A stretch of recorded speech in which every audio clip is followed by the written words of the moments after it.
ଆଜି ସକାଳୁ ସକାଳୁ ବାପା ନେଇକି ଆସିଥିଲେ ବଢ଼ିଆ ଖାସି ମାଂସ। କହିଲେ ତୋ ବୋଉ ସବୁଦିନ କ'ଣ ସିଝେଇକି ରାନ୍ଧୁଛି, ଆଜି ତୁ ଟିକେ ଅଲଗା ଷ୍ଟାଇଲ୍ରେ ରାନ୍ଧିଲୁ। ମୁଁ ସେଇଠୁ ଖାସି ମାଂସକୁ ବୋଉ ଧୋଇଦେଲା, ଲୁଣ ହଳଦୀ ସୋରିଷ ତେଲ ଗୋଳେଇକି ଅଲଗା ରଖିଦେଲି। କଢ଼େଇରେ ଟିକେ ତେଲ ପକେଇକି ଟିକେ ଚିନି ପକେଇଲି କଲର୍ ପାଇଁ, ଟିକେ ଗୋଟା ମସଲା, ଫାଳେ ପିଆଜ ପକେଇବେ। ତାପରେ ପିଆଜ ବଟା ଆଗେ କଷିବେ। ପିଆଜ ବଟାଟା ହେଇଗଲା ପରେ ତାପରେ ଆପଣ ଟିକେ ଲୁଣ ପକେଇବେ, ଯେମିତିକି ପାଣିଟା ଟିକେ ବାହାରିଯିବ, ମରିଯିବ। ତାପରେ ସବୁ ବଟା ମସଲା ସାଙ୍ଗରେ ଶୁଖିଲା ସବୁ ଗୁଣ୍ଡ ମସଲା ପକେଇବେ। ପକେଇକି ଟିକେ ଅଳ୍ପ କଷିବେ। ଅଳ୍ପ କଷି ହେଲା ପରେ ଯେଉଁ ମଟନଟାକୁ ପକେଇବେ। ମଟନଟାକୁ ପକେଇକି ଧୀରେ ଧୀରେ କଷିବେ, ପୁରା ହାଇ ଜାଳ ମାନେ ଜୋର ଜାଳ ଦେଇକି ଧୀରେ ଧୀରେ ଧୀରେ କଷିବେ। ତାପରେ ମଟନଟା ଟିକେ ଜଷ୍ଟ ମାନେ ପାଣି ମରିଗଲେ ଘୋଡ଼େଇ ଘୋଡ଼େଇ କଷିବେ। ଏଇଠି ଦେଖନ୍ତୁ ଅଳ୍ପ କଷି ହେଇଛି। ତାପରେ କ'ଣ କରିବେ ନା ଟମାଟୋ ଟିକେ ପକେଇଦେବେ।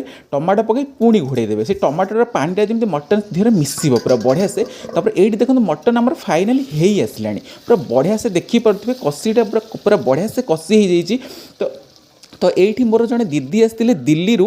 ତ ସେ ଖାସ୍ ମୋ ମଟନ୍ ଟେଷ୍ଟ କରିବା ପାଇଁ ସେ ଆସିଛନ୍ତି। ମୁଁ ଯେତେବେଳେ ଛୋଟ ହେଇଥିଲି, ସିଏ ସେତେବେଳେ ବହୁତ ବଡ଼ ଥିଲେ। ତ ସିଏ କହିଲେ ଟିକେ ଲୁଣ ପଡ଼ିବ ଆଉ ସିଝିଛି କି ନାହିଁ ସେ ଦେଖୁଥିଲେ। ଆଉ ମୋ ନାଁଟା ଯେଉଁ ରଜତ ସିଏ ହିଁ ଦେଇଥିଲେ। ତ ସିଏ କହିଲେ ବଢ଼ିଆ ଲାଗୁଛି ବୋଲି। ମୋତେ ଶୁଣିକି ବହୁତ ଖୁସି ଲାଗିଲା। ଲାଷ୍ଟରେ ଟିକେ ଜାଇଫଳ ଘୋରିଦେବେ ଆଉ ଟିକେ ଗରମ ମସଲା ପକାଇବେ। ବାସ୍ ଏଇଠି ଆମର ରେଡ଼ି ହେଇଯିବ ଗରମା ଗରମ ଖାସି ମାଂସର ଝୋଳ। ଝୋଳଟା ଆପଣ ଦେଖୁଥିବେ କେମିତି ଯେଉଁ ଟପ୍ ଟପ୍ ହେଇକି ପଡ଼ୁଛି। ରୁଟି ଆଉ ଭାତଟା ନିହାତି ଖାଇବା ପାଇଁ, ବେସିକାଲି ଉଷୁନା ଭାତ ଖାଇବା ପାଇଁ ମଟନ୍ ସାଙ୍ଗରେ ବହୁତ ବଢ଼ିଆ ଲାଗେ। ତ ଆପଣମାନେ ନିହାତି ବନାନ୍ତୁ ଏମିତି ଥରେ। ଦେଶୀ ମାଂସ ପୁରା ବଢ଼ିଆ ଗାଁରେ ମିଳୁଥିବା ଖାସି ତ ସିଝିଛି ପୁରା, ଆପଣ ଦେଖିପାରୁଥିବେ ପୁରା ପରଫେକ୍ଟ। ନଳି ଶୋଷିବାର ମଜା ଅଲଗା ପ୍ରକାର।